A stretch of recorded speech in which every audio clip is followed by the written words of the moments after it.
Hi, it's Bartosz from Road Racing Global. I would like to present you today BMC Teamachine R, the racing machine from the Swiss brand.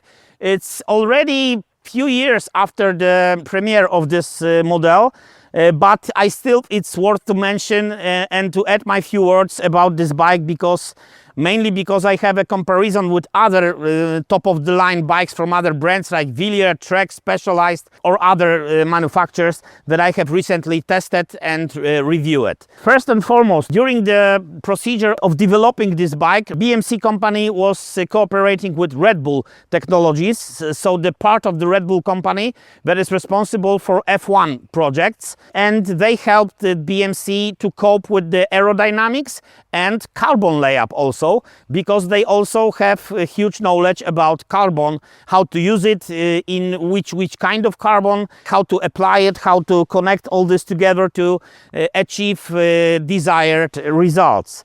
As a final effect, this what we see for the first time in this bicycle is very non-standard, I would say, fork, which is really wide. The stance of the legs of the forks is really wide here. It looks really original. Maybe these days I recorded in 2026. Prior to this was also a premiere of Factor 1, which also had this wide fork. But the first bike that had it in the past was the bike of Great Britain representation on the track, for track cycling.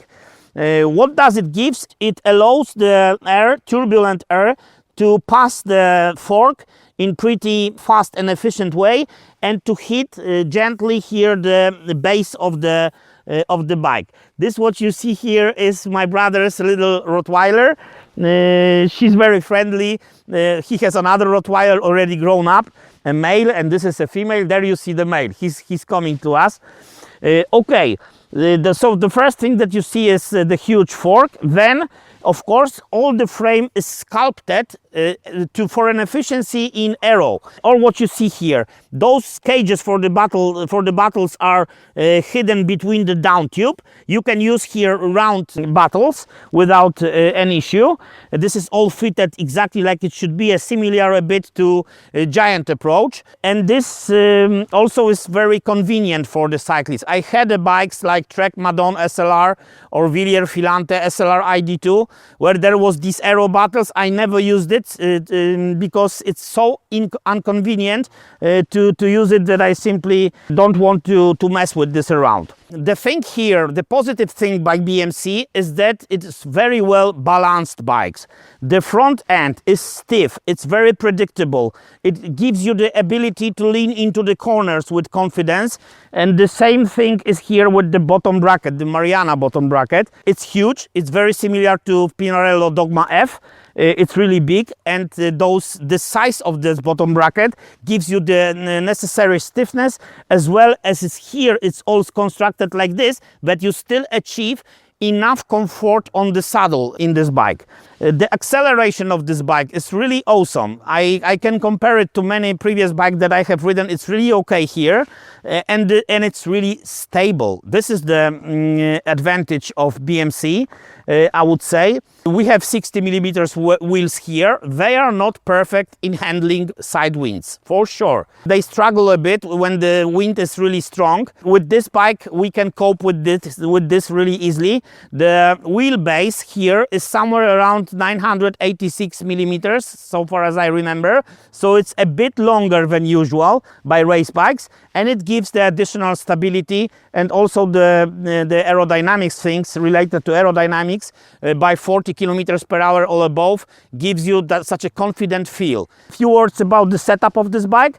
It's equipped with the Dura Ace group with InPeak Polish manufacturer power meter, both double-sided, both-sided. Very interestingly made because the measurements are not only inside but also on the side of the cranks. So it's really an advanced method of measuring power on Shimano cranks. Golfer disc brakes, mainly due to ease of use, no trouble with overheating and so on. And the latest Pirelli tires, P0 Race TLR SLR.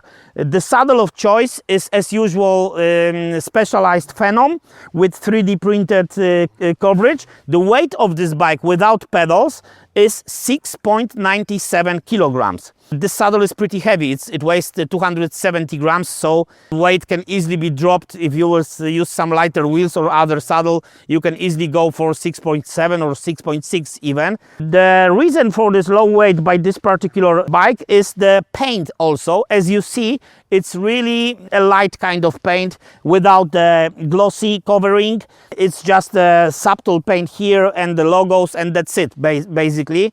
The bike is covered with ceramic. The quality of this bike is really good, I must say. I like a lot the adjusting the side saddle height by the 2 bolts behind the seat tube.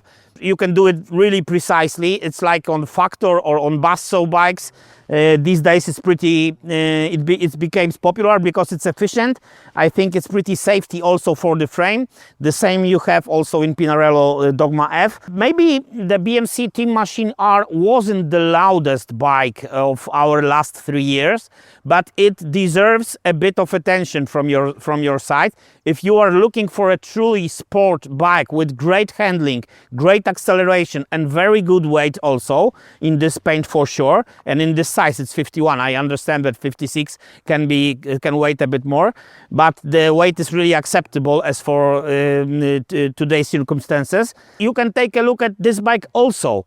It really delivers a lot. It gives you the stiffness, the comfort on the saddle, which is really also important, and the stiffness of the front end combined with the stability at high speed. Stability at high speed is crucial because especially by road bikes where achieving those speed is really possible by an average trained cyclist, you got to feel stable by higher speeds. Of course, it depends a lot also on the bike setup, on the bike sizing of choosing the right frame.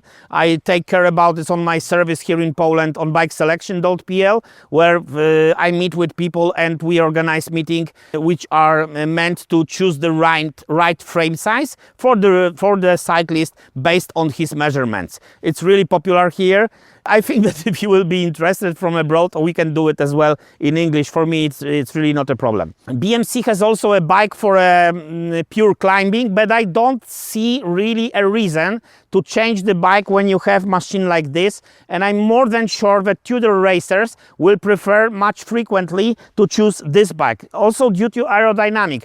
Remember, when you are in high mountains, you are not only ascending a big climbs, but you are also descending with high speeds, and there you can save also precious seconds with this kind of aerodynamic bike like BMC. I was expecting a good ride from this bike and I got it finally, but I must say that this bike brings me really a lot of joy to ride, mainly due to this stability at speed, acceleration, stiffness of the bottom brackets and rear end, which is very important for me because I weigh a bit more, 95 kilos, so it's really something.